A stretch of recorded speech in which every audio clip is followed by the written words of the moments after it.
All right, everybody, welcome to NorCal Sports Network.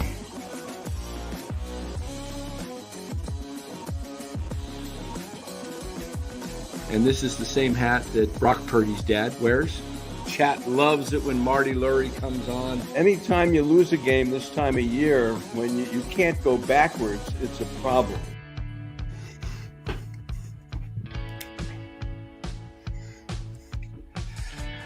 All right, everybody, welcome on in NorCal Sports Network. Friday night, September 5th, and the Giants rolling. 11 out of 12, is it now, Dallas? 11 yes, out of 12. Look, this team is red hot. I hope to have lots of raw egg on my face at the end of the year. And the Giants proved me wrong, and many other doubters. We're going to get into this ball game tonight and some of the other stuff about maybe, can we say, do they have a shot at catching the Dodgers? We'll talk about it. First, let us thank our sponsor of the show. That's Chapman Law Group. Chapman Law Group, located in Marin, licensed in all of California. Make sure you give Chapman Law Group a call for all your legal needs. You got a personal injury situation going on? Hey, don't settle with that insurance company without checking with Chapman Law Group at 415-613-9483. Let them know NorCal Sports Network sent you. And this is going to be a fun one tonight, Dallas. I feel like just letting the band play all night long. We got the matching hats. Unplanned. What is going on out there, Major League Baseball? The San Francisco Giants are the hottest team going right now, and they have hit home runs in 18 straight games. Rafi Devers looks like a steal right now.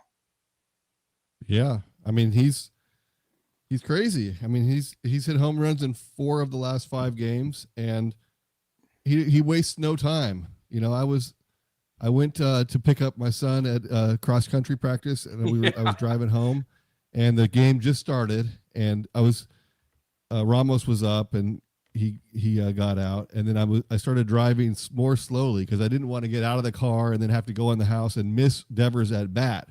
Right. So I said, Derek, let's see if he hits a home run right here, and then it must have been the first or second pitch and gone.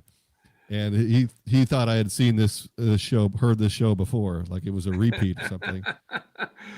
And the so Padres we had one batter of doubt, and then all of a sudden, the offense is still here. What is going on, though? The Padres lose. The Dodgers lose. I was watching the Mets and the Reds had bases loaded, nobody out in the bottom of the 9th against Edwin Diaz and the Mets, and they could not score. Ellie De La Cruz with 1 out took a called strike 3 right down Broadway. Don't know what he was thinking. At that point, you're fast enough to, beat out a double play, a game-ending double play. You got to swing the bat, dude. You need a sacrifice fly. Put the ball in play, and he just takes it right on and then the next batter, Gavin Lux, comes up, and he hits a ball in the hole between first and second.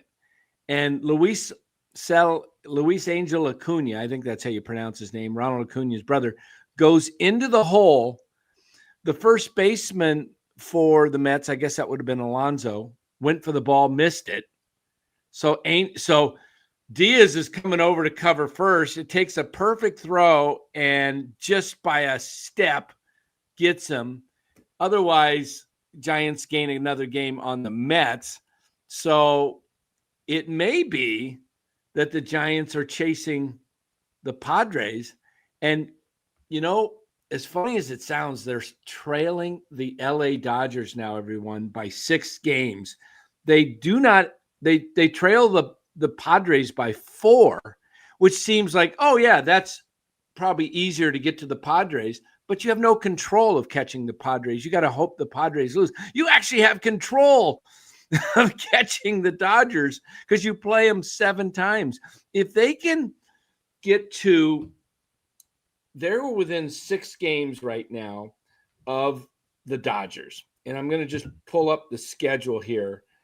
because they've got the Cards for 2 more, and then next week home stand Arizona and the Dodgers. Let's say they're within 6. They've got 4 more games to play. What happens if they're within 5 games? Gain 1 more game on the Dodgers, maybe 2, and they're within 6 right now. Let's say they get within 4, and they can come in and sweep the Dodgers. You know what? The Giants are playing right now like they can't lose, and the Dodgers cannot hit. I got Freddie Freeman and Teoscar Hernandez on my fantasy team. I bench Hernandez all the time because he can't hit, and Acuna for the Braves didn't play tonight, so I was forced to play Hernandez. But the Dodgers are not hitting. They are in a massive slump. The Giants are hitting everything. I'm not saying they're going to catch the Dodgers, everybody, but I am saying there's hope. Right now, they trail the Mets by 4, but really 5. Okay, remember that tiebreaker. Right. And they trail the Dodgers only by 6. If they were to play the Dodgers 7 times and beat them 5, they gain 3 games on the Dodgers out of that. So let's say they're within 5. You don't know what might happen that last week of the season. I've seen stranger things happen. And but let's get into this game tonight, and then we'll talk more about Dodgers, Padres, Mets, and everything. This game tonight, as you mentioned, you wanted to watch Devers hit. Did you stay for Adames as well, or did you walk out? I made it into the house by then. Oh, you made it in the house. Okay, I thought you had to leave. Okay, I misunderstood. No, yeah, I was driving home. I didn't want to miss his at bat going from the garage into the house. Gotcha. So I stayed in the car, listened to the home run, and then I made it. I made it into the house for the next at bat. So I caught them all. Okay, so you caught both back-to-back home runs. Adames 27, Devers, is that 31 or 2? 31. Okay, so you could say that Rafi's really the Giants' first 30 home run hitter because he's hit 16 now with the Giants, I believe. I believe if I got my numbers right. Didn't he come here with 15 or 15. He came here with 16? Okay, so he's hit. Look, this guy can crush the ball. And, he almost looked like, doesn't he look healthier right now? Like he was, when he was in that horrible slump, he just looked like his back was hurting. He's running better on the bases. He's bending over at third base the other night when he was forced to play third that one game. He's feeling better, but I think he's just more comfortable on this team too. I think it took him a little while to get acclimated, and I think when he left Boston, it left a bad taste in his mouth because of all the negative press, and he was really on edge when talking to the media. He was like, giving these really rote answers like, I just want to do what's best for the team. He was like using the translator and just giving these very like answers that he just didn't want to deal with the drama. And now, and then he got here and he wasn't playing well and playing really bad at Oracle Park. And the transition to this team just didn't go as smoothly as he would have liked, and probably banged up physically also. And it took him a little while to get on a hot streak and kind of find his swing and find his place in this team. And the camaraderie is there now. They're playing well together. The offense is clicking. He's handling it wherever they place him defensively. So he's a completely different player than the guy that showed up 2 months ago. Yes, yes, I would wholeheartedly agree. And, what's interesting to me is this team is really just taking off. And I'm trying to find something here. Let me see. I may be able to find it. I want to show you guys something here on Twitter, and it's pretty hilarious. You guys may have seen it on the TV tonight, but you've got to see here it is. All right, I found it. Ernest Sire, Carson Buzzsaw Seymour. Yeah, Buzzsaw Seymour. Let me pull this up for you guys tonight, guys. This was classic. I'll turn the volume down just so we don't have anything. But this was out on Twitter. This is Drew Gilbert. And take a look at this guy. Remember, Willie Adames is the guy that greets everybody for the home runs. But I think, look at Mato's face right there in his coming I think this is Devers. Yeah, Devers is coming in. The reason Mata or Adames is probably not doing the helmet job is because he's on deck. So, but take a look here at Drew Gilbert. This guy has put a spark into this team. Watch this. Watch his head. This guy, these guys are having so much fun. And look at them all laughing at Gilbert. Look at Melvin. Look at Melvin's face. Let's keep watching this. Look at Melvin smiling. I haven't seen this team this loose since 21. Yeah. This is what winning does. But even in 21, they weren't having this kind of fun. Look at Gilbert, I love he reminds me of like a dog who's excited when you get home and he's like jumping all around and it's his energy is crazy. This is infectious though, guys. I am seriously telling you about this. I'm going to leave this on while we chat a little bit, just so you guys get a little glimpse of this. Just keep what I'm trying to tell you guys. I have been on winning teams in my life and losing teams. And winning teams is like this, and losing teams, it just sucks. You're just, the energy is dead. You have no life. You don't want to be there. You're kind of just making fun of your teammates. Everything's bad. But when you're winning, you can't wait to get to the ballpark. You can't wait for each inning. You get behind, you're coming back. You just have this feeling that you're invincible. And right now with Devers, Adames, Chapman, these three veterans, and then you add in guys like Jung-Hoo Lee, who's a fun player. He's hitting the ball. You look at Matos and Ramos. They're playing well. Schmidt got a couple of hits tonight, even though he struck out 3 times. He's contributing. I love the way in the early innings when I think it was 2-0, he got the double. And then he dove headfirst into second, and then he tagged and went to third, and then was able to score on the next, play.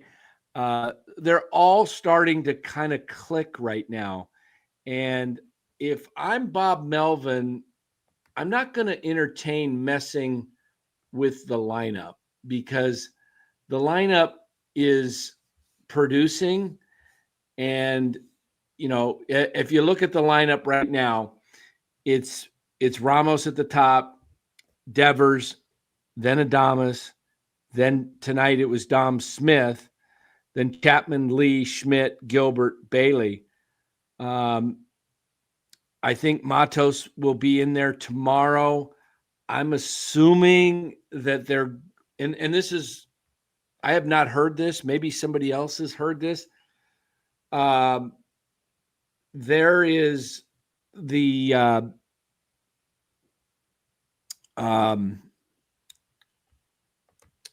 possibility, are you think, Dallas, they may be just rotating the 3 outfielders, so 1 off, 3 on, and it just kind of, you play 3 games, you're off one day, because you can't go back to doing this Matos Gilbert thing. You gotta flush out Ramos a day, maybe just to keep these guys fresher.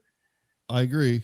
I have no idea if that's what they're doing. I do know that Melvin said that Matos is going to play pretty much every day, which means he might get 1 game off every 4 or something like that. But he kind of made it sound like he'd be playing every game the rest of the way, like that was his last day off. But if Gilbert's playing well, he might have to take a day off to let Gilbert in there. Gilbert can spell Lee. Both of them can spell Ramos. Ramos can DH a day.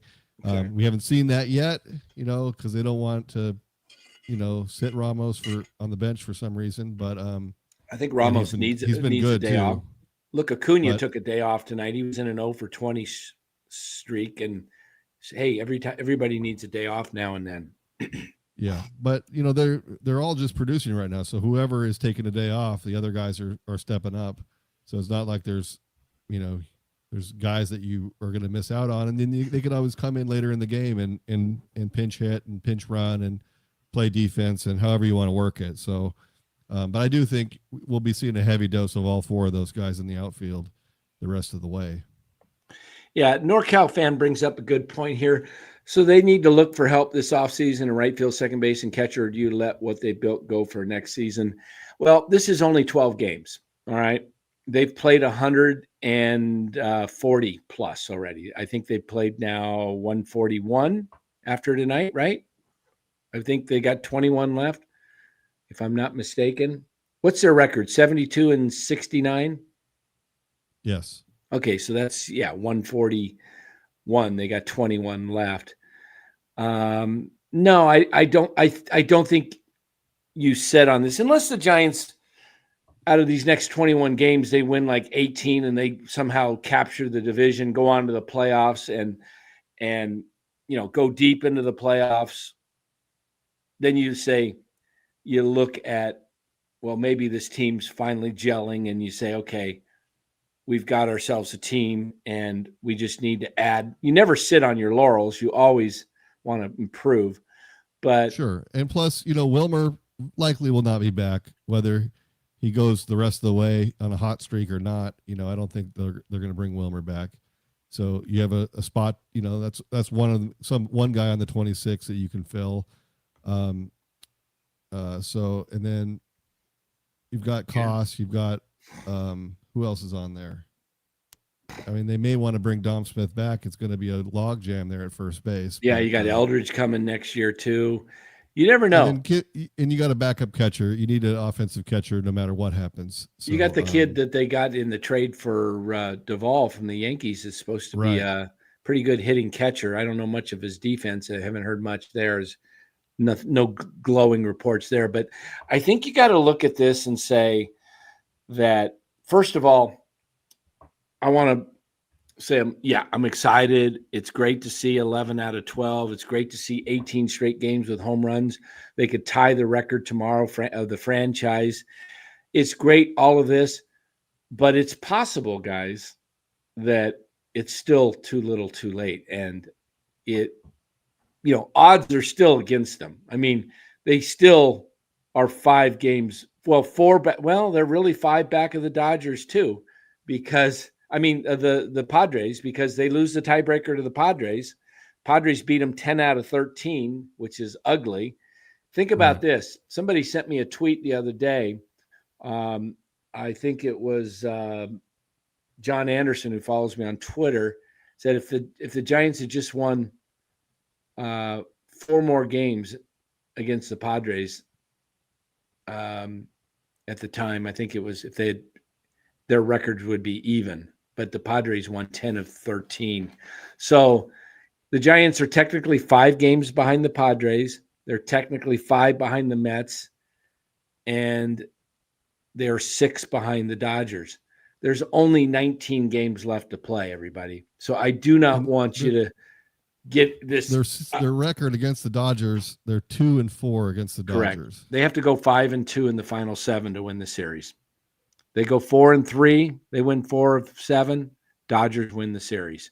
So that makes that last game right before the All-Star break, when Matos hit that home run in the bottom of the 9th with 2 out to tie it. And then they had a runner in the 10th on second base, the ghost runner, and they couldn't get him in. To begin the 10th. And then they lost it in the 11th, I think. Yeah, they had their chances. They had their chance. That was a killer. Look, it's and NorCal Sports Talk Live, bringing some logic to the chat. It's far more likely they play maybe closer to 500 ball the final 2 weeks than keeping up this pace. Yeah, because teams do this, guys. Teams do this. But I will say one thing. They do it throughout the year. They win 8 in a row. They win 10 out of 12. They win 18 out of 20, 17 out of 20. And then all of a sudden you see a team kind of play 500 ball for a while or under 500.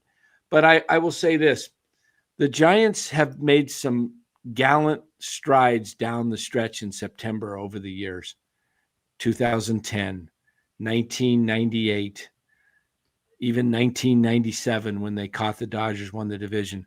The Giants have done some remarkable things in the month of September. But I'm still, if I was a betting person, which I do place bets, I would probably say the Giants ought. In fact, let's see if we can pull up, Dallas, maybe you can pull up the playoff odds. Let me see if I might be able to pull that up here. Remember they were like 2% like a couple weeks ago, 3 weeks ago. Less than I saw them down to 1% at one point. Yeah, they were like at 1%. Right now, the Giants' playoff chances are 4.2%, guys. Okay, so let's keep this in reality. There's only 19 games left. But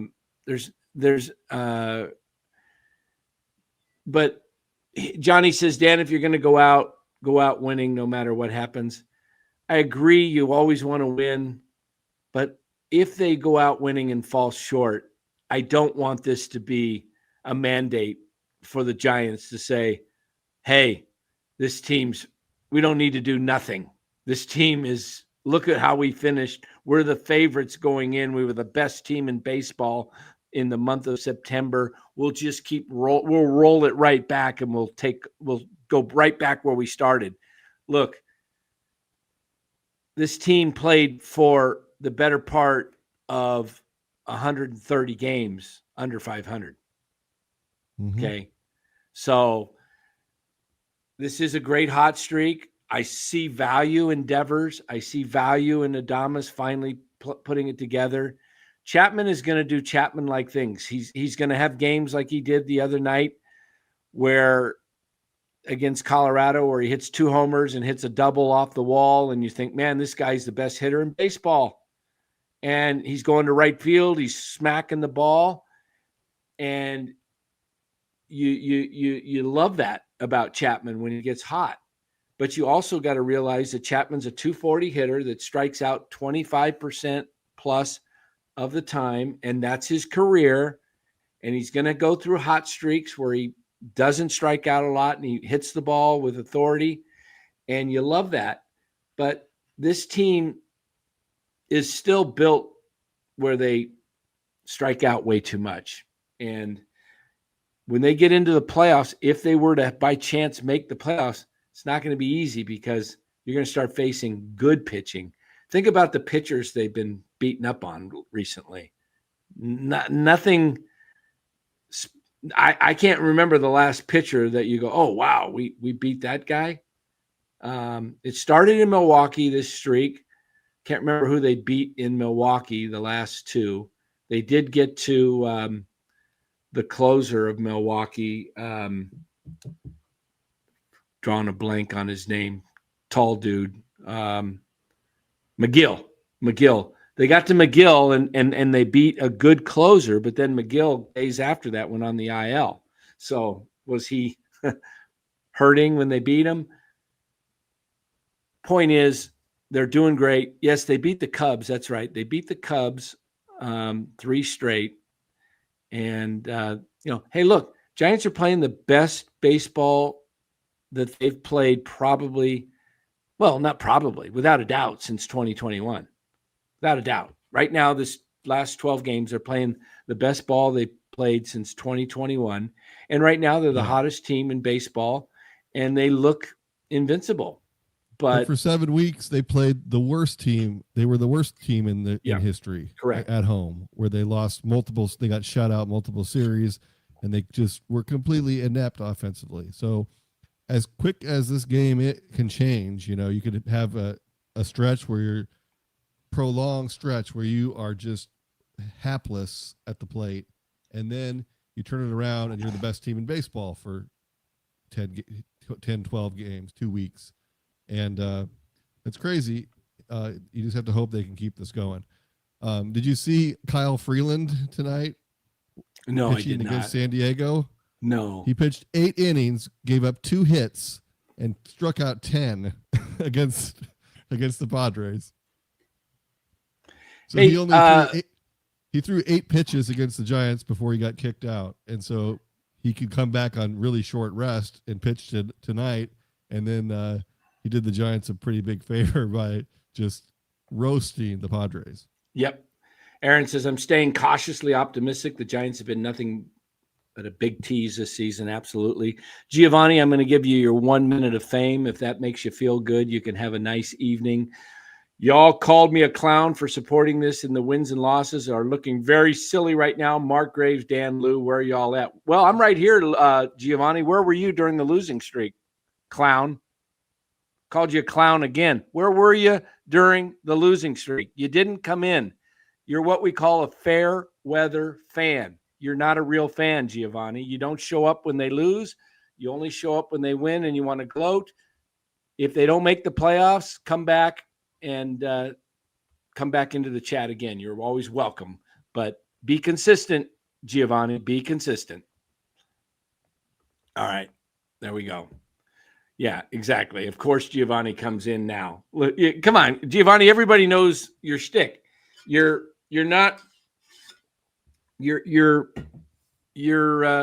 Heroku, exactly. They got a 4.2% chance of making the playoffs, guys.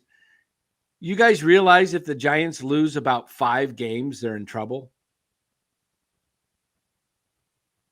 Certainly.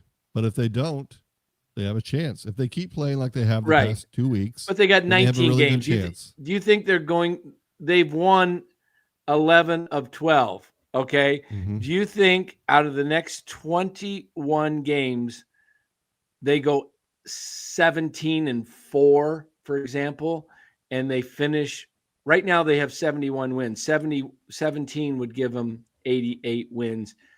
Might be just enough, may not, depending on what the Mets, Padres, and Dodgers do. But let's say they go 17-4, and they finish their season out winning 28 of, what would that be, 33? Go 28-5 out of in their last 33. I don't think that's going to happen. But is it fun? Likely not. But I didn't. Is think it fun watching win 10 this? out of 12 either. Yeah. Is this fun? Absolutely. I mean, who's not enjoying watching them clobber the ball, play, good defense, get good pitching? Yeah, exactly. And I agree, Heroku. We love what they're doing right now, but if you're bringing this back for 26, no thanks. Yeah, because, guys, hey, they're playing loose, they're playing hot. But when the pressure was on, let's see how they do if they get this thing to within 2 or 3 games. Do they play loose? And do they keep going and playing loose and whooping teams, or do they tighten up? We'll see. They have Giovanni. I don't even know how to respond to you right now, but you're a fair weather fan, Giovanni. That's all you really are. You don't show up in this chat when the team's playing crappy. You come on here and act like, be a man, Giovanni. Come on. I'm on here. I've ripped the Giants up and down, and I'm gladly taking the L right now. But that's what I do. I have a show and I make predictions, because if I don't make predictions and talk about what I think the Giants are going to look like, I'm just some big gong sounding like you on a show, and I'd have 8 people watching right now, because I would be like, go Giants, go Giants, go Giants. Let's go Giants. Hey, go Giants, man. We're great. You're a clown if you don't believe in this team. And I just did this for 162 games. I might not even have 8 followers. I might have 3 followers. I'd probably have you, Giovanni, and a couple of 2 other clowns. But this is a reality show, okay? we talk about what's going good. We talk about when it's going bad. And we're also going to tell you the reality is the Giants still have about a 4% chance of making the playoffs. But you know what? We're going to enjoy it while they're playing, and we're going to root for them to win. We're going to hope they win. And yeah, Rothberg would be my other follower. That's right. But the odds are very against them. Now, if there was, instead of 19 games, 39 games left, and they're playing like this, their playoff odds would probably be about 35%. Because sure, but things will change if they keep winning. I mean, it's all about your record. You know, what is your record and what is your probability of making the playoffs when you have your record? So right, but you can't control what the other teams do. No, you don't. But you can only control what you do. And at 3 games over 500, you have a 4% chance of making the playoffs. Historically, that's what it is. If you're 10 games over 500, you have a 30% chance of making it. And if you get to 17 games over, then you got a really good chance to make it. So all they can control is how they play, go out there every day, get the W, and if they can string together a whole other 10 games of good baseball and get that record better, then they're going to be in a lot better shape. So that now we're getting to the point where several teams can fail and give the Giants a shot. Before we were chasing one team. Now you're chasing 3. Now you can chase 3. So before we needed the Mets to collapse. Now the Dodgers can collapse, which they're in the middle of doing right now, and the Padres can collapse. And so they have things are looking better, which is why you're starting to see that percentage creep up from 1% to 2%, 3, 4. And if they can win the next 2 games and take this hot streak home, and they continue to put W's on the board, then that percentage is going to go up. Yeah. So this hat right here, Johnny says, on a bright side, you're wearing Giants hats a lot lately. Look, I went to the Philippines. I came up to San Francisco on August 26th for the Giants Cubs game. I brought this hat with me. I wore this hat Tuesday night. I flew out to the Philippines on Wednesday, the 27th. I wore this hat. I've worn this hat every day since the 26th. Because, I got hundreds of hats, right? I'm not going to bring all these different hats to the Philippines. Even though it's football season and I'm ready to put my Niner hat on, I said, well, I'll just wear the Giants hat. And it's funny because when I wasn't wearing the Giants hat, I was putting the other winning team's hat. They kept losing. So I'll take 100% of the credit if they make the playoffs right here. This hat. That's it. Forget it. Yeah. And it's all because of the hat. Right, Dallas? Hey, That's right. Dallas. It's hard to argue. Yeah. You mentioned hey, Chardal, how you doing? Good to see you in here. Let's see. Let's see. Hey, don't call out Giovanni, don't call out my moderators, okay? Or I'll kick you off my show, man. Don't call out Mark Graves. He's been a personal friend of mine, and he's a great moderator in this chat. So be careful who you call out, Giovanni. I got loyalty to certain people. All right? I'm just warning you. So I want to talk about, Dallas. You talk about the Giants just needing to win, right? Just going out and taking care of business. I want to show you something here that happened in baseball about 18 years ago. And let me pull it up here, and you guys will be amazed. We'll pull up the 2007 schedule of none other than the worst team in baseball right now, the Colorado Rockies. Okay. Can you guys see this? You see that, Dallas? Yes. Okay. I'm not looking at our screen right now because I'm blowing up this screen. So, because if I do it like this, you guys can't see it. So I'm on that screen. So this is the Rockies record. Let me get rid of this ads here. Sorry. Okay. Take a look. Let's just go here. Game 90, they're 45-45. Game 110, they're 56-54. Game 130, they're 67-63. Giants are at 141, they're 73-67. Pretty similar record. Giants are 72-69, right? Yep. Dallas? Yes. Okay. All right. I got it here. I go back to this screen. So when I go to a different screen, I can't see what you guys are. I can't even see you. So I'm going to go back to this, open it up. So take a look, guys. Game 140, the Rockies are 73-67. Okay. At game 133, well, let's go back here a little bit. At game 132, they lost 3-1 to the Giants. And then they beat the Giants in game 133, 8-0 to go 3 over 500. They won 1, lost, 1-1-1, lost, 1, lost, 1, lost. And then at game 140, let's see, 149 here. They're 76-72 going into game 149. Look what happens. And I'm doing this off memory. I haven't even looked at this, but I win, loss, win.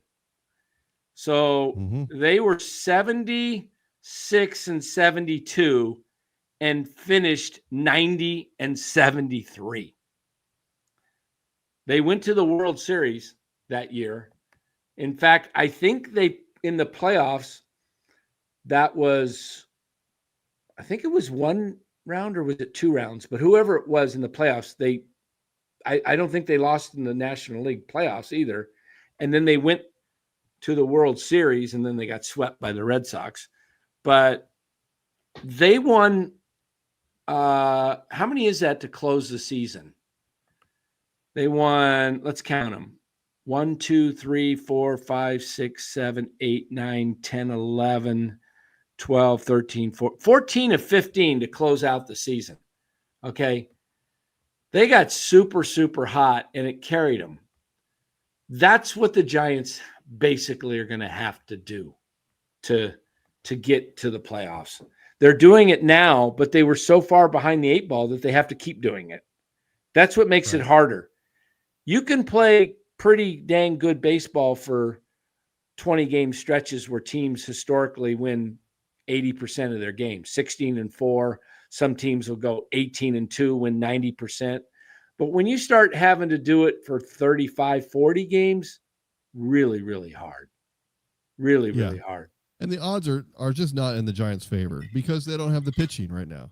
They have 2 pitchers plus Verlander plus 2 unknowns. Sometimes the unknown, Seymour, showed up tonight, 5 innings, 2 hits, darn good. Kai Tang showed up last time. So they're getting some performances from these young guys, but it doesn't even matter because Christian Koss could have pitched tonight and they still would have won because the Giants hit. They had 18 hits. So when you have 18 hits, doesn't matter who pitches. So that's not sustainable for sure. I mean, maybe you can, I guess it's possible to sustain it, but it's unlikely that will be sustained. They're going to come back down to earth at some point, and the pitching is going to have to, step up and give them some performances. But it sure is nice right now because it was completely the opposite, for a couple of months. It seemed like they just couldn't, the whole season, they couldn't score more than 4 runs a game. I mean, occasionally they would put a crooked number up, but generally, if we got 4 runs, we had a good chance to win. And if we got 1 or 2 runs or 0 runs, we had a bad chance to win. And that was the whole season. And they squeaked out a bunch of close games early on. And now the hits are coming. So they just have to keep playing loose and keep Keep it going one game at a time, and don't look ahead, and don't be like, yeah, we have to sweep the Dodgers. You don't want to do that. That's not the recipe for success. It's beat the Cardinals tomorrow. Yep. And then down the road, 10 games down the road, maybe you're only 2 or 3 games out, and then you can start scoreboard watching or whatever you want to do. But I would just keep a good thing going. Yeah. Hiroku says, how were the Rockies the following year, Dan? Well, good question. Here's their record, how they ended up 74 and 88. That's baseball, right? So it's something that I want to see the Giants actually become. Look, I'm enjoying this 11 of 12. Is it 11 or 12 or 12 or 13? What the heck is it? Is it 12 or 13 now? 12. Okay, 11 to 12. You sure? Okay. I'm enjoying this. I counted this. it before the show, but I can't. Okay. Now I can't All right. remember. I'll trust you then. I'm enjoying this. But look, this is not, if this is our highlight for the next 3-4 years, this is the most we've had to really cheer about since the first 2 weeks of the season since 2021. What I'm hoping the Giants become is not what we just saw what the Rockies did, and then they faltered and, never to be really heard from again. I want to see the Giants do what the Dodgers have become, what the Yankees are, what the Phillies are, what the Braves have been for years. I mean, heck, you even got the Milwaukee Brewers who keep somehow winning baseball and showing up in the playoffs. I want to see the Giants. The Giants, in my opinion, should be, in a decade, should make the playoffs 50% of the time, 5 out of 10. In this big of a market, they should make the playoffs with 7 teams or 6. How many make it? 6? 6. 6 out of 15. Well, right away, you can count 5 of the teams, 6 of the teams, just eliminate them at the start of the season. They're not making the playoffs. The Pirates, the Rockies, who else behind my head here? Absolutely. With the third wild card, there's no excuse for not making the playoffs if you have a team that, the Giants payroll. I mean, they spend money. I mean, not as much as the Dodgers, but they do. I mean, they're close to the luxury tax every year. Yeah, the Giants should be consistently in the playoffs with 3. I mean, think about this, guys. They made the playoffs from they didn't make the playoffs, but in 97, they won the division. 98, they played in the wild card playoff and lost. 99, they missed out. 2000, they won the division. 01, they finished second. 02, went to the World Series. 03, won the division. 04, finished second. In that 8-year period from 97 to 04, they had a winning record every year. And if this format with 3 wild cards, they would have been in the playoffs 8 straight seasons. Okay? 8. Think about that. 8 straight seasons under Brian Sabian if they had this third wild card. So for the Giants not to be able to make the playoffs with 3 wild cards. See, in 21, it was only 2 wild cards, right? Then they added. So in this 3 wild card era, this is the 4th year. They haven't made the playoffs yet. And which is why they needed to make a change because, right. I mean, it must be difficult, but on paper, it's not that difficult. Put together a competitive pitching staff and then get a lineup that can put some runs on the board. It sounds like a really simple formula, and then also, a healthy farm system. That's really where the Giants haven't been producing the homegrown talent. So if you can't do that, then you can't afford to fill every position with a high value free agent. So you're limited that way. So you need to be able to have a healthy farm system that can give you good pitching, which is how the Giants won their World Series, because it's not sustainable to go out and sign 3 big name free agent pitchers that you can ride on, because 1, they're too expensive. 2, one of them's going to get hurt, and then you're screwed. So they have to go back to that formula of developing from within, concentrate on having a lockdown rotation where 1 through 5, you feel like you can get a win that given day. They need to focus on that going into next season. And then, you work on the lineup and improve where you can, and, put the best team you can on the field at each position, and continue to try to, where's our weakest link? Let's fill that hole. Find our next weakest link. Let's fill that hole. We need a shortstop. We have Nick Ahmed. Let's fill that hole. Here's Willie Adames. We need a right fielder. We have these 2 guys coming up. Are one of those going to work? If not, we got to fill that hole. So they have to keep making incremental improvements with the lineup, and then get a pitching staff that you can depend on. And that's what they need to focus on going into next season. Yeah, it's a great point. It is something they just got to keep plugging, filling holes. NorCal Sports Talk Live says Giants have had a devil of a time getting to the postseason in the San Francisco era, which started in 1958. They've only made it consecutive years in 02 and 03. That's pretty crazy when you think about that. That is what, 42 plus 25? What is that? 67 years of baseball, and they've made it twice. Once, what consecutive. What is the reason for that? I mean, we all watched it, but why didn't they make it in the odd years? It was in 11 and 13 and 15. Yeah. Well, 11, Posey got the big injury. Right, the injury. 13 was a collapse where they didn't even finish 500, I think. 15. So is that bad luck? Guys not producing. I can't really remember. We had years we didn't make the playoffs, but the team was largely the same. I mean, there's pieces they added each year where it changed, but the rotation was pretty much the same. Yeah, so that's true. Maybe that's just the luck of baseball, and it's hard to maintain good luck for 6 years in a row. Yeah, I don't know. The Dodgers have done it how many years in a row? 12, 13? Since 2013, I believe, the Dodgers have not missed the playoffs. That's pretty crazy. I mean, they've won the division every year except 21. Senior softball game says, Dan, what do you think about moving Eldridge to left field and have him start in the fall league here in Arizona, and then you could trade Ramos?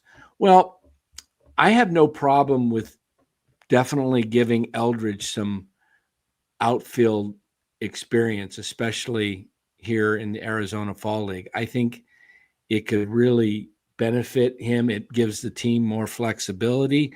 Whether you trade Ramos or not, or if it becomes, I think you trade Ramos or Matos or Lee, whoever would give you the biggest piece that you need. Or Eldridge. Yeah, I think the Giants have to seriously consider trading Eldridge. If he brings in a haul that gives you something that really is going to benefit the team, I think you have to consider that. Because first base, they're going to have locked up. If that's going to be Devers, then they can platoon the 2 and swap them, half the time at DH, half the time at first base, and that's fine. But unless you've decided that you're not going to bring Eldridge up till he's ready, which means 1, 2, 3 more years in the minor leagues until he can hit major league pitching and not strike out 30% of the time. If he needs to get down to 23% of the time and be able to hit at a decent average before you bring him up, and you want to be patient, that's fine. But everyone wants to just train him to play left field just to get him up here. But I don't know that he's going to be able to hit yet. He can hit home runs occasionally, but I'll tell you what, if he's striking out 30% of the time, that's not a good fit for this lineup. I tell you what, if he hits 35 to 40 bombs and strikes out 28 to 30% of the time, I could live with that, as long as you move somebody else that's striking out 25% of the time. Because But my thing is, if he's striking out 30% of the time in AAA now, when he's facing major league pitching with real curveballs and sliders and crap that's really tough to hit, how's that going to play? Is he going to be able to hang? That remains to be seen. So I think we have to just slow our roll with him and be patient. And when he's ready, they can find a position for him. Yeah, I don't know. I kind of think you got to find a position for a guy like that, because that talent doesn't come along often, and you don't want to stifle a guy that is a dude. And he seems to be, he's got that dude mentality, Yeah. like Luciano, he's not ready, obviously, and he doesn't have that. But I'll tell you something, speaking of Luciano, I'll just say this. He's probably out of options because he came onto the 40-man roster, which started his options clock, because he was going to be eligible last year for the Rule 5. I'm not ready to totally throw in the towel on Luciano. He's only 23. Some of these guys, it takes time to develop in AAA. We saw Ramos. It took him over 700 at-bats in AAA for Ramos to finally get it together and figure out, hey, I belong in the majors. I think Luciano might be able to figure it out at some point. I don't know. How is he going to get a shot on the 26-man roster, though? I don't know. Maybe you have to trade him, but I would not just release him.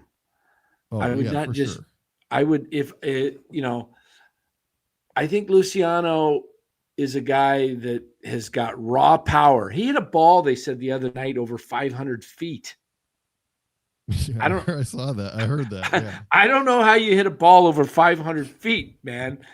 That is incredible.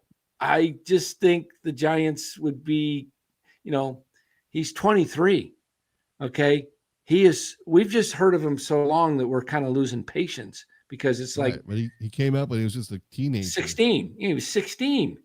So he's 23. Think about that. At 24 is when Aaron Judge made his debut into the majors. Okay. I'm not saying Luciano's 20 is Aaron Judge. Please don't misquote me. I'm not saying that. Here that first, folks. I'm not saying that. I'm just saying that some guys develop later than others, and this kid has raw power. Anybody that can hit a freaking ball over 500 feet, I don't know if I want to trade that guy. I kind of want to figure out a way to get that guy somewhere in my lineup for a period of time. Yeah, I don't know. Well, they're running out of games, so maybe spring training, and he can compete for a position. And Senior's right. Eldridge has to get up here, because 27, if there's no year, see, you can't stunt. Part of the reason Luciano lost some development, he lost 2020. 2020 screwed guys like Marco Luciano. 27 could screw someone like Eldridge. He's got to get some experience under his belt. And I would say you might, if the Giants somehow, and I hope I'm not being the kiss of death, but if the Giants went on a 6 out of 7 game losing streak and fell from the Mets, who are they're 4 back right now, and all of a sudden they were 7 back, and there's only like 11 to play. Well,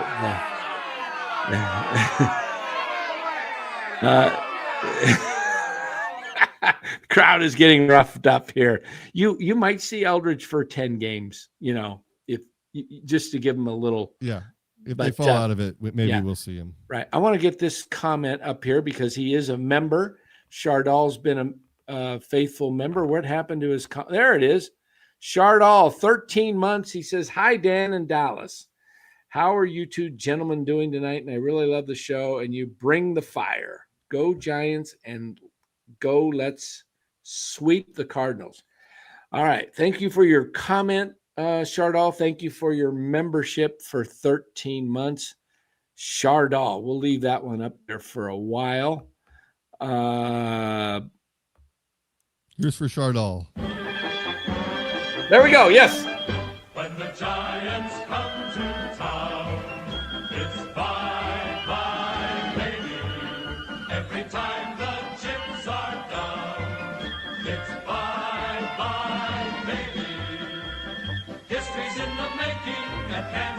The card. And the Giants baseball, it's bye-bye, baby. Let's go.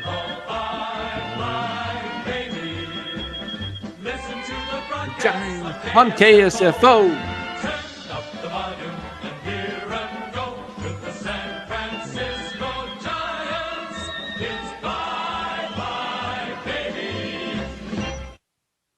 There we go. I love Fired that up. song. I love that song. We should make that like a staple every night, especially during this home run streak of 18 straight. Man, I grew up with that song. I don't know if any of you guys, were you even around a Giants fan when KSFO used to carry the Giants? It was only on KMBR for me. It must have been okay. early on. Yeah, it was 1960s is when I started listening. 1960s. Dallas was not even a thought at that moment in his. No, I was born in 81 and about 87, 88. I started hearing KMBR. 81. I'm getting old, man. I'm Elizabeth. Elizabeth, I'm coming to join you. Oh my gosh. I graduated high school in 1980, Dallas, and you were born in 81. Man. Yep. Wow. But I'm already an old man compared to a lot of the people in the chat here. Dom Peralta joins in. Hey, Mark, I don't know if you were in here a little while, just got in or a little while ago. I had to defend you. I had to tell Giovanni he's barking up the wrong tree. He was calling you out, and I told him, don't you dare get on my friend Mark Graves and my moderator, Mark Graves, or I'll have you tossed so far out of this chat you won't know what hit you. So yeah, you don't call out certain people. Okay, I don't like anybody really getting called out, but some people I have some real say here. Dom says, great show, y'all have a great night. All right, Dom, hey, good to see you in here. See you, Big Dom. Big Dom, is it the Big Dom of the Philadelphia Eagles? Yep. Same Dom? Yep. Same guy. 28, turning 29. Gosh, I got kids older than you, Chardal. Beto from 96, feeling old. Yeah. Okay, Mark was here. All right. I didn't see you in there earlier. So, okay, 80. Yeah. 1980. Yeah. No, I'm not 80 years old. I graduated in 1980. Okay. I'm not 80 years old. I hope to make it to 80. That would be sweet. Will I be here? The question is, if I make it to 80, how many times will the Giants have made the playoffs in the next 16 years? At the rate, I mean, they've made the playoffs once since 2017 season. Yeah. Well, that's why Posey is here, to turn this around. Turn around. How's that go? Turn around. Every now and then I get a little bit tired of turn and now around. We've entered the karaoke section of the show. I can't sing a lick, so I shouldn't even try. Total eclipse, yeah. A total eclipse of the heart. Yeah, there we go. So we'll see how this season goes. I really hope, Dallas, that these Dodger games mean something, not just in trying to catch the Mets next week, but actually 3 games at Oracle Park a week from tonight, where the Giants have won. Let's see, what's their last loss was Baltimore last Saturday. Math. How about if we do this? They've won 5 in a row. How about if they go into playing the Dodgers with a 10-game winning streak? How would the place be rocking?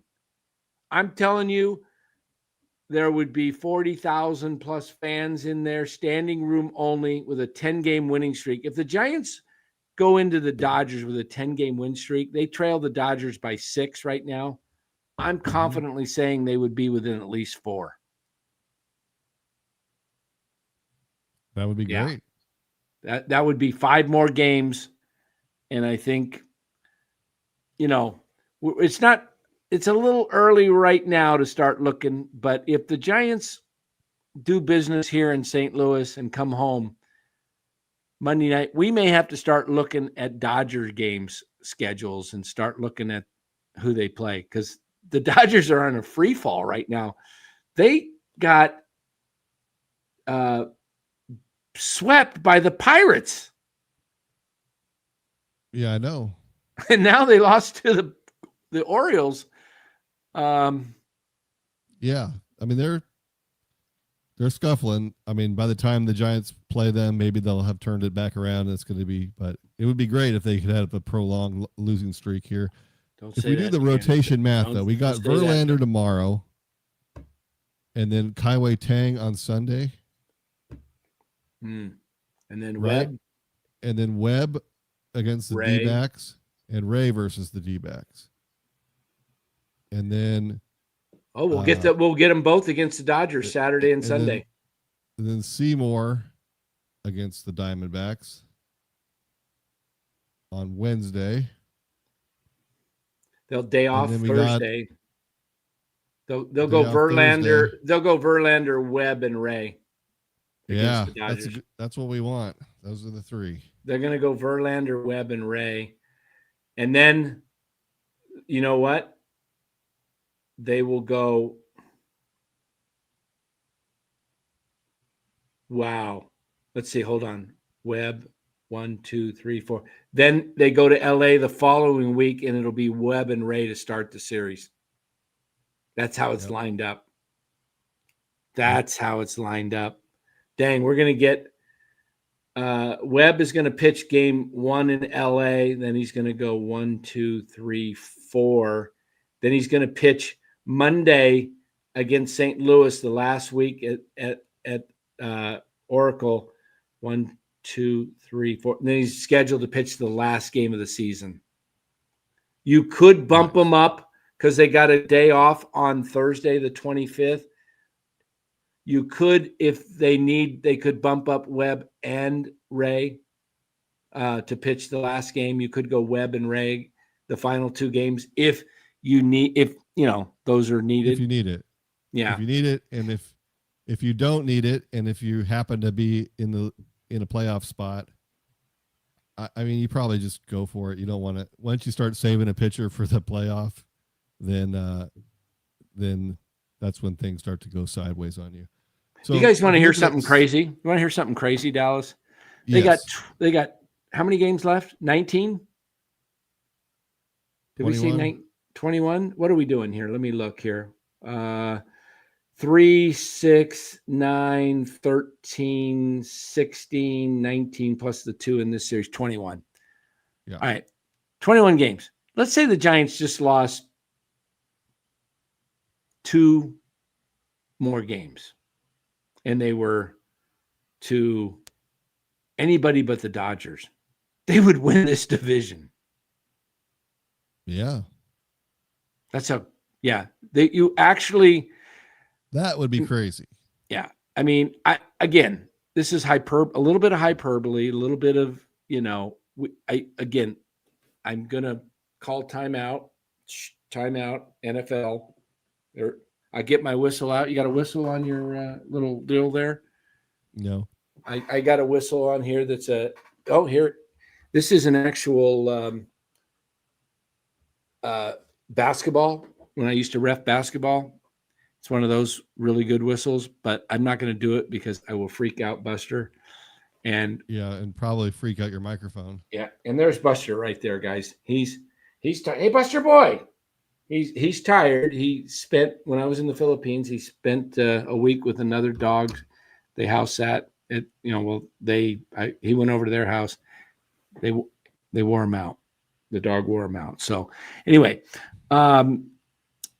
calling timeout. I do not expect the Giants to make the playoffs.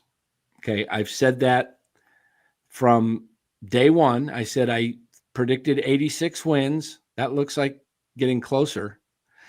I predicted 86 wins and that they would not be eliminated until the very last week of the season, mathematically, that they would be playing some meaningful baseball.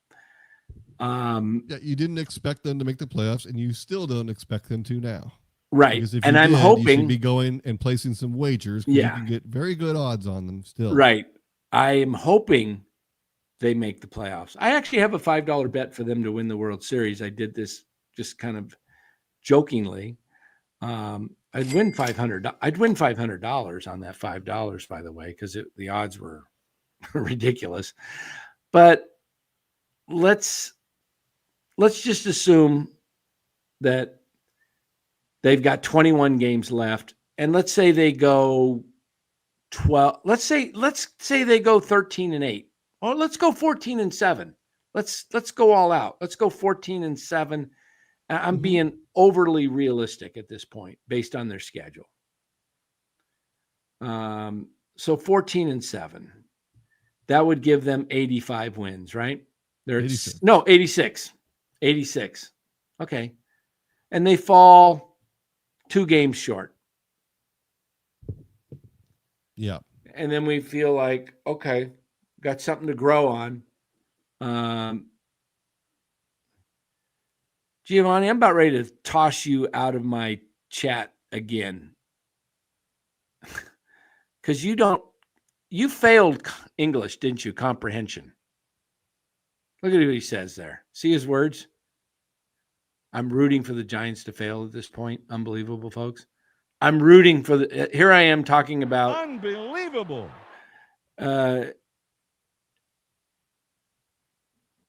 So I'm saying I hope they make it and it works out. But let's say they go 14-7, they win 86 games, they fall just short. Mm-hmm. You got something that's positive because then you have a great final, whatever, 30 plus games, right?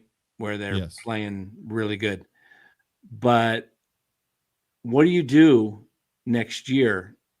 This is my biggest concern, is that they fall short and then everybody says, oh, we're great with what we got. We just need a little bit more pitching. I think the guys we have here are the right mix and we're going to run it back. Is that the right answer or the right approach? I don't think so. You can't rest on your laurels. You have to make the team better. You have to analyze the entire season.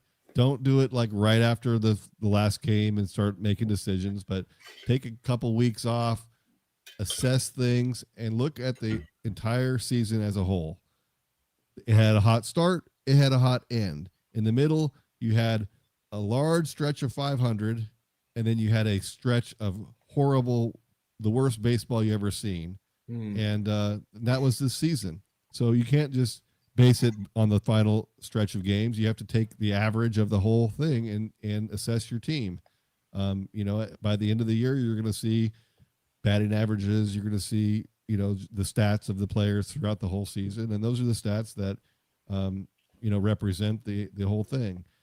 You probably going into next year, you can kind of assume that you're not going to have, now that this team has played this well, they know that what's possible, so maybe they won't have a prolonged slump like they did last year. But regardless, they need to improve certain areas. And we all know, we've been saying the same areas for a long time, for weeks now. And that hasn't changed just because they're hot. I mean, Bailey could finish out this year really hot and probably, it takes the bad taste out of your mouth a little bit, but the fact is, even if he is hot the rest of the way, he's going to hit 220 or 210.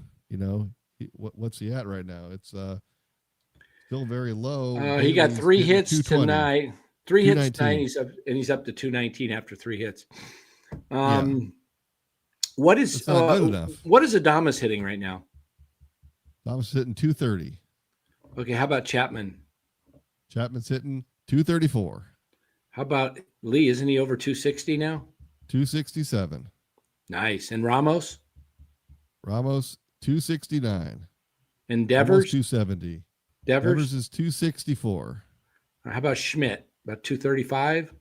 241. He's 241. making some strides. Okay, so did I get everybody in the lineup pretty much? Unless you want to know Gilbert's 264, but that's limited sample size. Yeah. I didn't really count Matos and Gilbert. And Smith 287, Yeah, that's been good. Yeah. All right. So if the Giants fail to make the playoffs, I think you can point to one big thing right here. I don't know. Can you see my little cursor here moving around? No. Oh, you don't see it? It's not showing up? No, I just see a standing screen. Okay.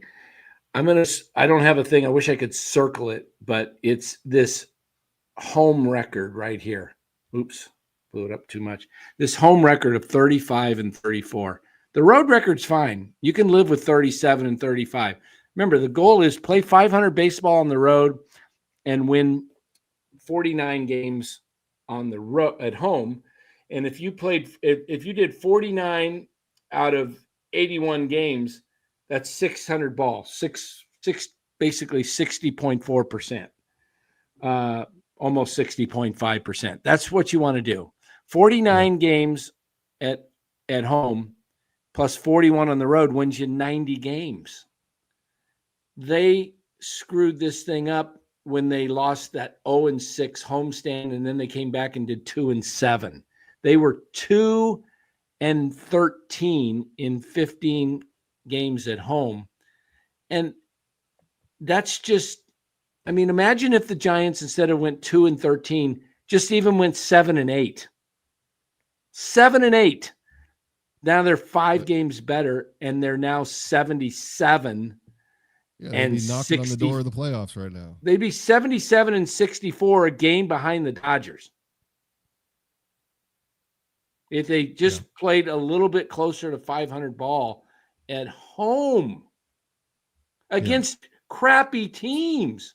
The Pirates, and who else swept them? I can't remember. It was the Pirates. Marlins. That 6-game homestand. Who was that against? It was Let's see here. I got it Pirates, right here. Nationals. They beat the Nationals 1. The Padres swept them. The Rays. It was the Mets. It was the Mets and the Pirates. Imagine, the Rays won 2 out of 3. Yeah, it was the Mets and the Pirates that 6-game homestand. Yeah. Now let's just take a look here at the wild card. The division actually is looking a little bit more chumsy because you got now the wild card is pretty interesting here because now you're dealing. Come on, it didn't change. Let me go back. Wild card change. Oh, my computer's screwing up here. Sorry. Let me just. I don't know why I can't switch over to the wild card, but it's not going to work. I'll have to come back out. The wild card, they are 4 behind the Mets, technically 5. All right. My computer, I'm not going to be able to put up any other things. My computer is just opening up multiple tabs at once. I'll have to look at the standings in a different light here. Let me look here. Better reconnect, Dan.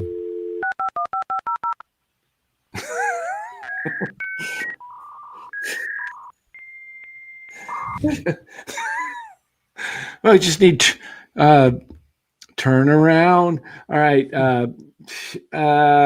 Wild card here. Give me the dang standings. Okay. National League. Okay. The Giants are 4 behind. Oh, they're 4 behind the Mets and the Padres now. Exact records the Mets and the Padres have. So the Padres are 2-8. The Giants are 9-1. So that means the Giants have gained 7 games on them in the last 10. And they were how far back? Imagine if they had just won one more game in San Diego instead of losing 3 or 4. Instead of losing a couple of games, you would have been even. You'd be 2 games behind. Yeah, that woulda, coulda, shoulda, right at Dallas. So they're 4 games teams behind you're both. going to have a slump. You're going to have a bad month. Every team every year has a bad month, but you can't have.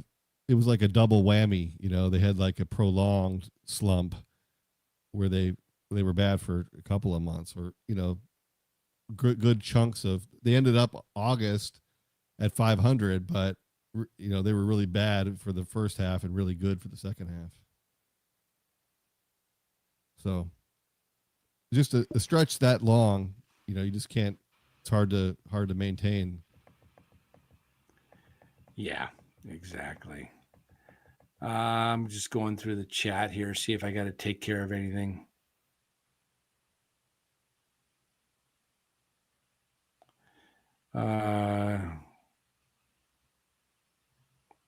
Yeah, GJ Venus says, hate to admit it, but honestly, all Giovanni's done is said Giants making the playoffs and rooting for this team since the beginning of the season. Why all the hate on? Yeah, I get it, DJ. I think it's because he only comes in here when they win and he doesn't back up the Giants when they lose. He won't face it. And then when the Giants stink, he won't face the music. And then when they get good, he comes in and tells everybody they're idiots. So, that's you can't have it both ways. You can't have it both ways. Let's see. So you got that schedule in front of you, Dan? I do. Tell me which game Willy Adames hits number 30. All right. You want next game? Willy Adames hits number 30. How about tomorrow? How about tomorrow? I think he gets 4 or 3. No, 30 3. and 31. Yeah. I think Willie and the poor boys. I think Willie hits number 30. How about he gets 20? He's got 27? Yeah. How about he gets 28 in this series? Yep. He gets 29 in Arizona. Not at home against Arizona, but in Arizona. And he gets 30. They're going home. They're going home to play Arizona and LA. He doesn't hit one at home. Yeah, I'm saying he doesn't hit one at home. He doesn't hit one against the Dodgers? No. But he does get 30 against the Dodgers in LA. Okay. 28 in St. Louis, 29 in Arizona's 15th, 16th, 17th in there, and then 30 in LA. All right.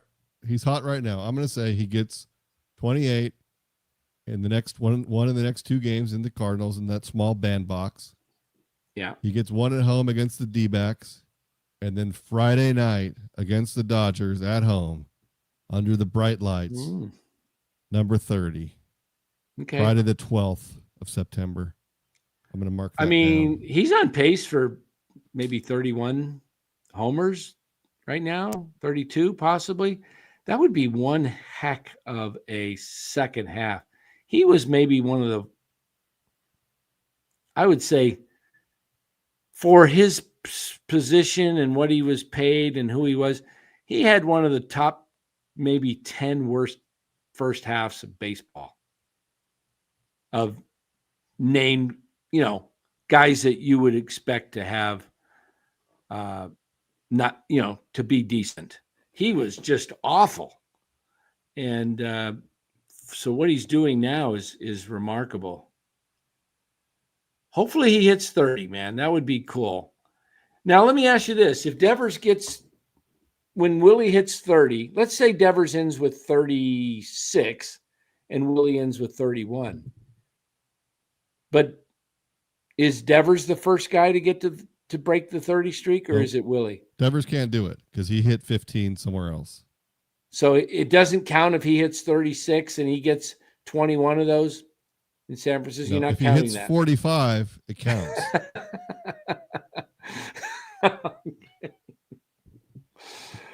Wow. All right. Well, I kind of feel like if he gets 36, 35, 34, 35 in that range, it's kind of like, dang. It's not his fault. But I see what you're saying. Yeah. All right. So Willie Adames.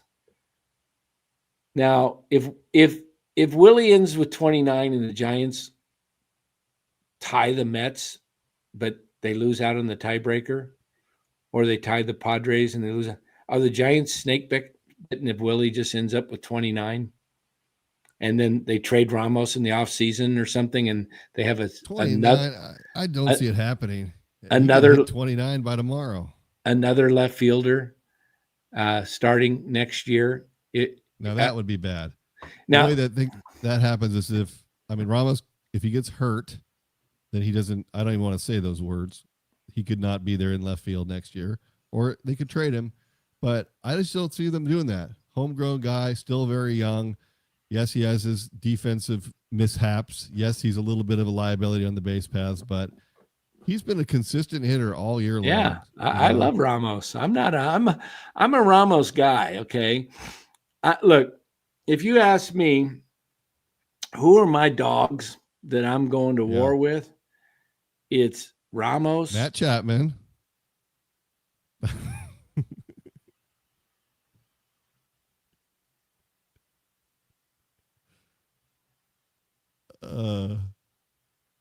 I'm just kidding, Dan. I'm frozen. No, you're not. I'm going to war with Ramos, Matos, and Schmidt. 3 homegrown guys that the Giants were never giving a shot to. And look, hey, I'll give Matt Chapman some love. Let me say this about Matt Chapman. I do not. Anthony says I hate Chapman. No, I do not hate Matt Chapman. I actually. Let me tell you the things I like about Matt Chapman. All right. Hell of a defensive player. Great clubhouse guy. Excellent base runner, smart baseball player. Comes up big at times, but okay, I'm just going to say what I like about him. I don't want to bash him yet. I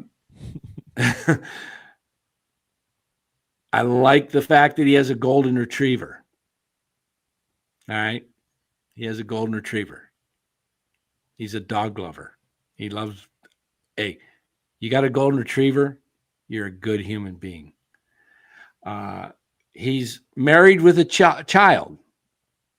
That's a good thing.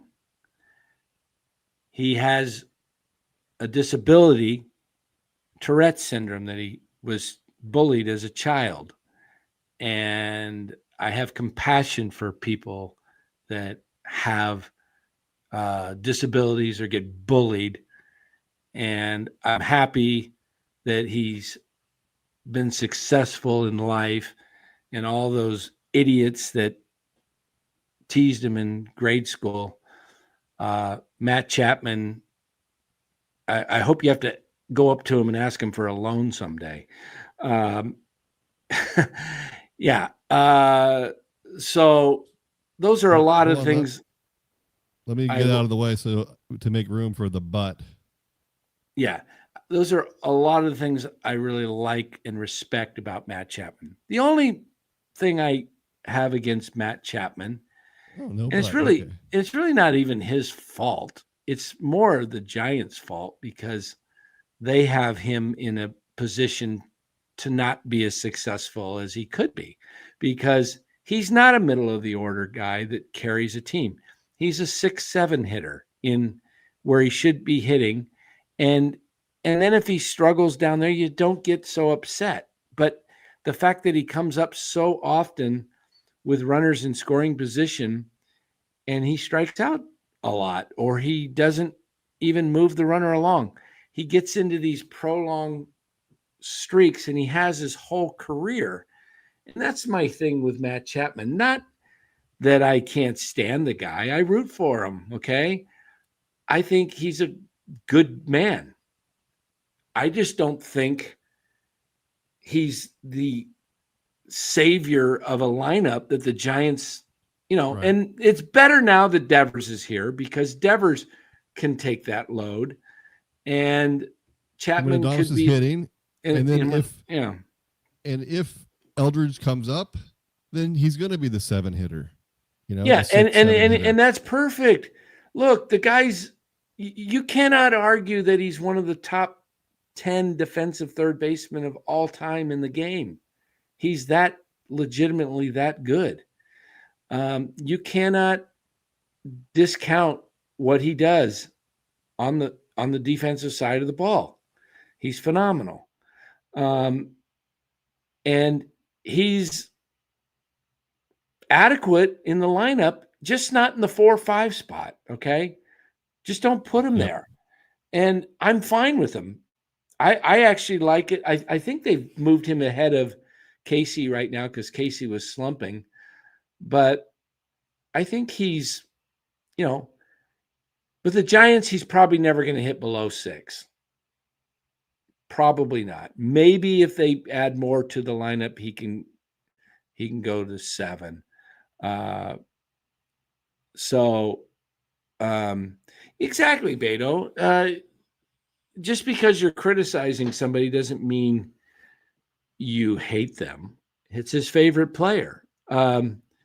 Look, I love Elliot Ramos. I would say Ramos and Schmidt and Matos are my 3 favorite players.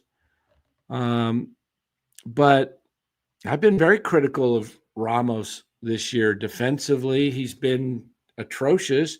On the base pass, he's been even worse. That's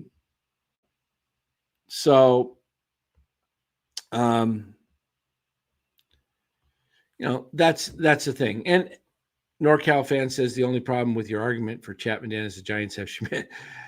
I always wanted Casey just to play third base because I thought, I'm a guy that likes to go young, bring up the young guys, and then, have a few veterans around those guys. I love young teams that grow up together. I hate the Dodgers with a passion, right? But I always admired, I shouldn't say admired, that's not even a better word, respected that they grew up with Ron Say at third, Bill Russell at short, Davey Lopes at second, and Steve Garvey at first base. That infield just came up together through the minors. The Giants did it themselves with Belt and Crawford and Panda. And to an extent, Panic was in there for a little bit of it, not the whole time. Panic was more 2014. But I love to see teams build together, younger, and then you add a free agent here or there, like the Giants did with Hunter Pence. That was a trade, by the way, but they had the nucleus of the Giants team was homegrown and young. The pitching staff with Kane and Lincecum and Mad Bum, and to an extent, you had Sanchez in there for a little bit, and then they added, I'm drawing a blank. I need Dallas. The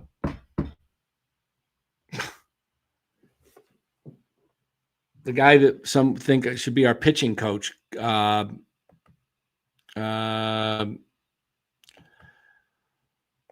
What is the guy's name?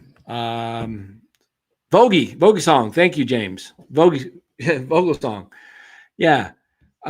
That's what I really, that's why I wanted, not the Giants. It wasn't so much I Yeah, it was Chapman. I didn't like his bat, but I really wanted Casey to get the everyday run at third base. And I was saying why you had to step out it quickly is I love a team that grows up young like the Giants did, Belt, Crawford, and Panda and Posey. And then you had Panic in there that was homegrown as well. 5 of the whole infield was all homegrown in 2014. And then I was talking about the Dodgers, back in my days when I was your age. I had Say, Russell, Lopes, and Garvey. And I think when you do that as a team, and that's what I want the Giants really to go for, is one of the things I worry about is that they think if they don't make it this year and they just keep trying to add pieces, but that aren't part of their farm. I mean, what would happen if you could figure a way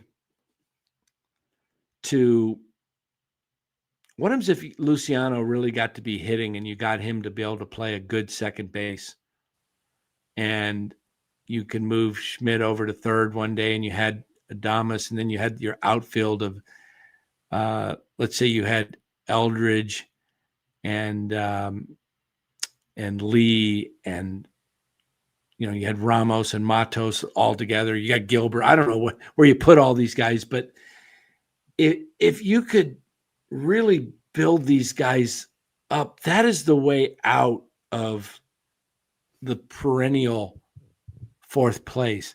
If you can build these guys and develop all of these guys at once that are young enough, that's how you become a perennial winner.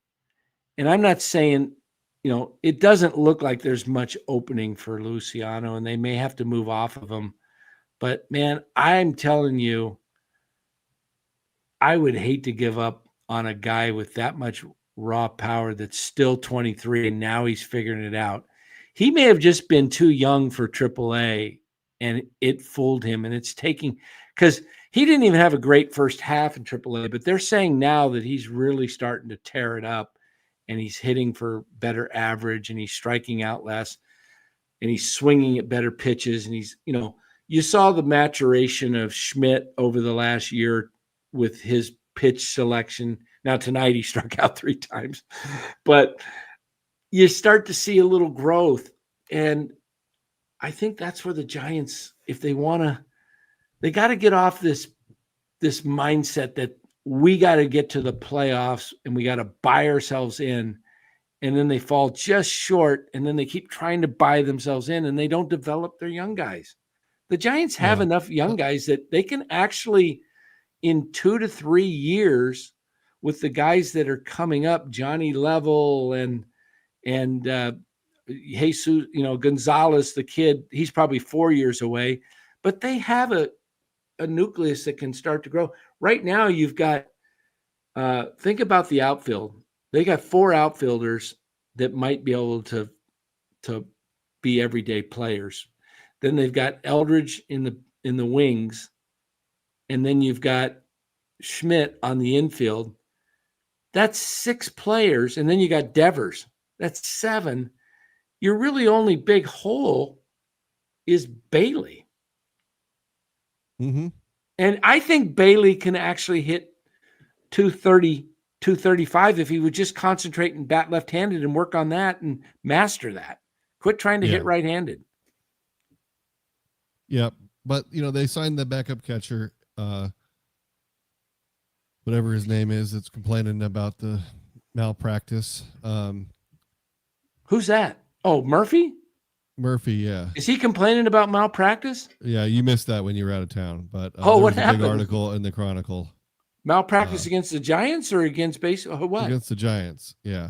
Really? They said he mishandled his back diagnosis, and they were injecting him in the wrong disc, and that they set back his recovery. So there could be a lawsuit there. So is he going to be the starting catcher next year then? No, I don't think so. We won't be seeing him again unless it's in court. God.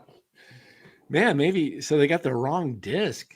That's pretty hard to do with images.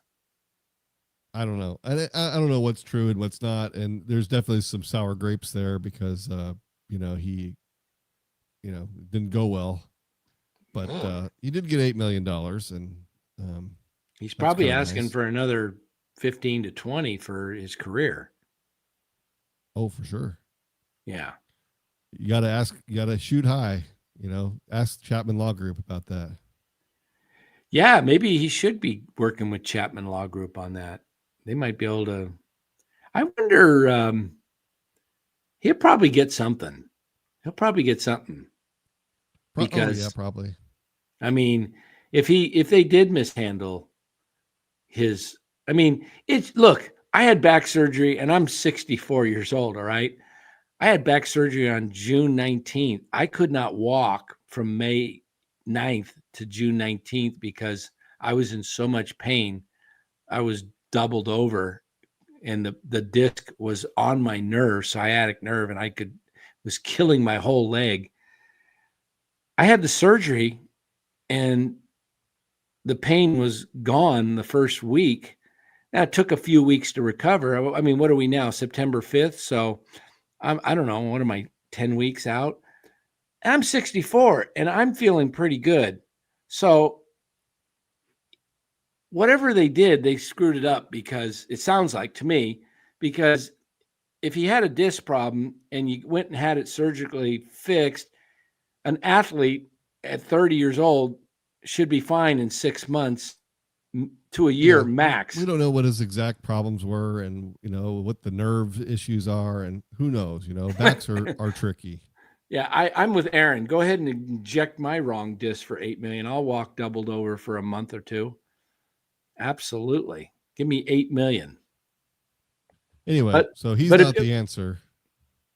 Somebody else will need to be the answer, and maybe it's Jesus Rodriguez. I think it might be Jesus Rodriguez. Yeah, he's just got to work on his receiving skills. And if he is, that's Posey getting some pretty good return on those two pitchers, especially since all indications are that Tyler Rogers is back here next year. Did you see? Have you looked at Jesus Rodriguez's stats? I did when they traded for him. He's hit 300 everywhere he's been. I think he hit 294 at one stop. You got a C5 disc taken out of your neck, Anthony?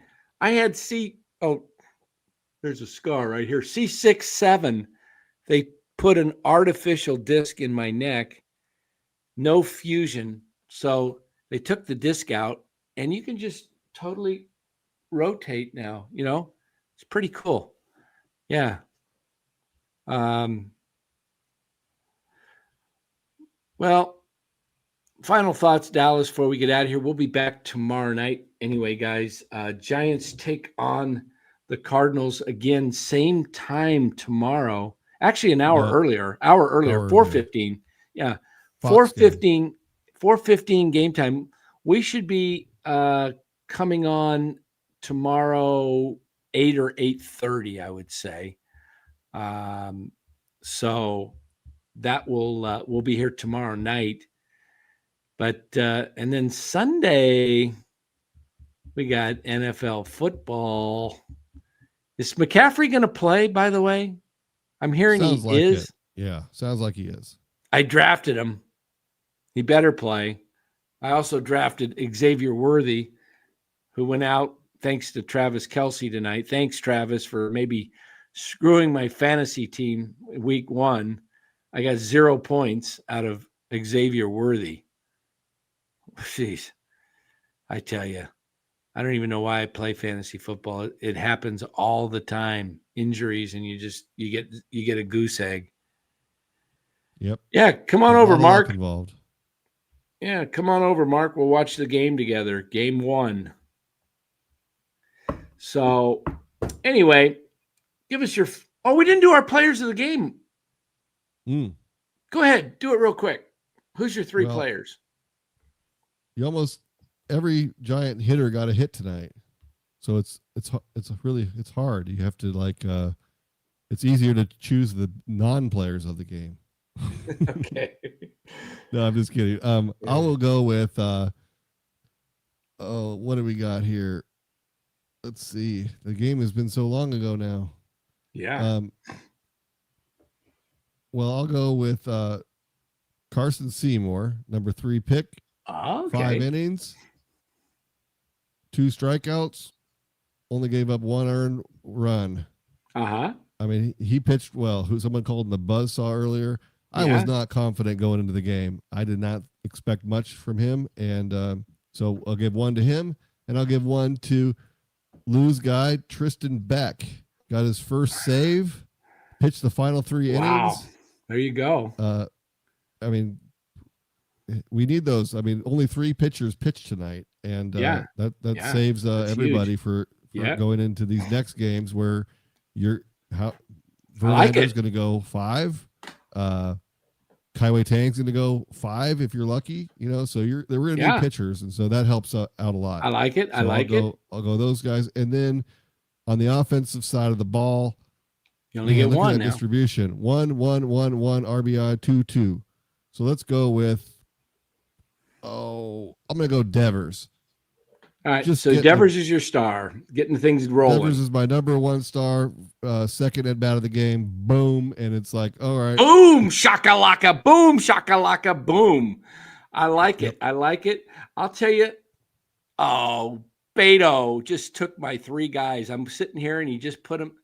All right, here goes my 3 guys. Well, actually, I'm going to do it a little different. I'm going to go Lee as my number 3. 4 for 5. Wow. 4 for 5. I'm going Lee.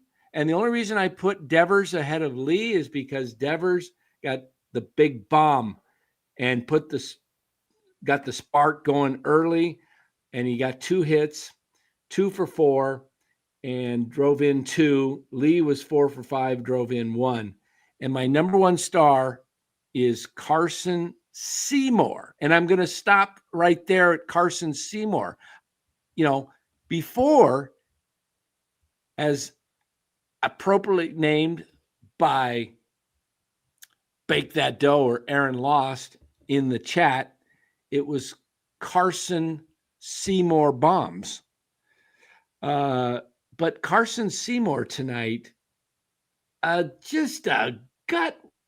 I mean, what a performance to go out there, pitch 5 innings, only give up 2 hits, 1 run, walks only 1, doesn't give up the long ball. And I mean, that was a great performance. So, Beto, yeah, we must be seeing. I was thinking as Dallas was talking, my 3 guys are going to be Devers, Lee, and Seymour. But I kind of only putting Devers ahead of Lee just simply because the big enchilada, right? When you hit that ball out in St. Louis straightaway center. So great performance tonight. Can they get a big performance tomorrow night? That is the huge question, because tomorrow, Dallas, it is Kaiwei Tang, right? Going JV. On the mound. Oh, it's Justin Verlander. Okay, is it Tang on Sunday, right? Okay, Justin Yes. Verlander tomorrow against Andre Palante. And then, Yes. okay. So let's see if JV can go out there, be a little more efficient, not have to throw 121 pitches. Is this 4 days rest, or did they give him an extra day rest on this? Extra day, I think. Did he? Because he needed it. I hope he got 5 days. When was that last game he pitched? It was last Sunday, right? Saturday, the 6th. Oh no, that's tomorrow. It was Sunday, right? Thing pulled up here. I think it was Sunday, August 31st. Yeah, it was Sunday. Sunday. Yes, I got it right here. Sunday. So he's got Monday, Tuesday, Wednesday, Thursday, Friday. Good. He got 5 days. I was hoping the Giants, with that off day, that would be great for him, because he pitched a lot. That's a lot of pitches for a 42-year-old man. So, yeah. And Lou's not here, but Lou's prediction is if you throw 121 pitches in 5 innings, it's going to have a negative effect on your arm, and that he's going to come out tomorrow and have problems. So if Lou is right about that, then the Giants might be in trouble. He may be, because you know what? Anytime a guy has thrown a lot of pitches and come back the next game, it's either been like a bad outing or an injury. You remember when Alex Cobb was trying to go for the no-hitter a couple years back, and he was up to like 120 plus pitches, and he was so close to get. Usually that happens sometimes, but I'm not as concerned about that. Like, he's been pitching so long that I'm sure early in his career he went 120, 130 pitches all the time. Yeah. But to do it in 5 innings, that is a lot of work in 5 innings. That's a lot of work. That's a lot of work. If it was 9 innings and it was spread out, and it was but since it was concentrated in that small stretch of time, have to keep an eye on it for sure. But Melvin, he usually leaves people in a little too long, so maybe have a quick hook if it turns out that he's struggling a little bit tomorrow, and then you have a pretty fresh bullpen that you can use if you need to. You know what? My keyboard's not working. I'm going to have to shut the whole computer down here when we finish this. I was going to put up a new thing, but you see the scrolling down there at the bottom. Make sure you do hit the like button on your way out. It really does help the algorithm. We appreciate the likes and all the subscribers. Keep it right here. We'll be back tomorrow. And also, guys, we will be doing an in-game live on Sunday, NFL fourth quarter. At the start of the fourth quarter, if you want to tune in for the 49er game right here on NorCal Sports Network, we'll bring the Niner game to you live from my living room. Maybe Dallas will join us from his living room. I don't know if you. I don't know if you got a TV in your office there, or do you just? I just bring the laptop. I have one right there, but okay, I could do it from the living room if that's what the cool thing to do. Well, for me, it's the 75-inch screen versus my TV, my 24-inch other computer monitor at my desk. I think I'll just move this laptop, which you guys could see right there. There's Dallas right there. See him? See Dallas? There I am. Look at him. There he is. And there's Buster right there. Look at that. Look at him. Look at him. He's curled up. You good boy? Hey, buddy, we're going to close the show out. We're going to get ready to do something different, and then we'll get you your treats for tonight, okay? We'll get you your treats. Look at those ears. You want your treats? Huh? Look at that ear. Huh? All right, everybody. Thanks for being here. We'll be back tomorrow night, 8 o'clock or 8:30. Haven't determined that. It'll be one of those two times. And then Sunday, we'll have a couple of shows going. We'll have the Niners live, and then we will have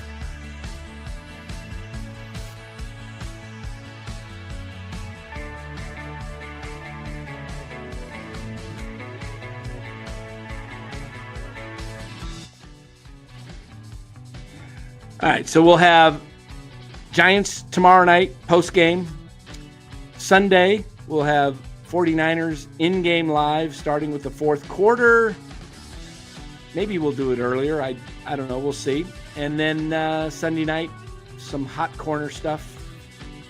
Giants baseball. Hopefully the Giants can get a sweep and keep this train rolling. All right, everybody. Thanks for being here. And we got producer Ryan coming up with this Broncos stuff again. Broncos greater than the 49ers. He might be right this year. I do have the Broncos this week in my survivor pool, everybody. I'm in a survivor. Go Broncos. Please. I don't want to go out in week 1. It looked like the easiest game on the schedule. Have a good night, everybody. We'll see you. Goodbye.